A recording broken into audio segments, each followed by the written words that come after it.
dava tapmadım iş qılıb. Mən şu əldimdən nə ol migren kəsəlliyi boyunca davalayılan doktorlar çıxsa, şu aytqanım deyin Taşkentdən 2-3 doktora bardım.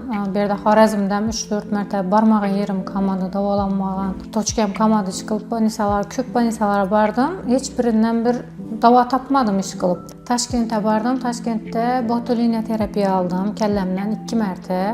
O botuliniya terapiya alğanımda 20 gün şu bir ayaca səl ağrıq 30-40% kəməyərədi, lakin yaxşı bulmasaydı.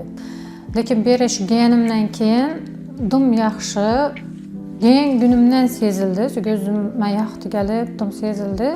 Başda mən bunlara işanmayın, özü geyəndə doktorun özünü yüzünə aytdım. İşanmayın gəldim, reklama da oyladım. Lakin bəribir ne de şu doktorunu tavsiye etsələr, ne de bir əldimdən çıxıb qalsa, mən həmməsinə bara vermiş 10 yıl davamındadan. Lakin bunlara gələndə haqiqi nəticəni gördüm. Əgər şu migren xəstəlikindən xəstəlanıb, ağrıb yürüyənlər olsa, qınalıb yürüyənlər olsa, bemalal gəlişlərini mən 100% tavsiyə verəməm. 100% şanslıyım.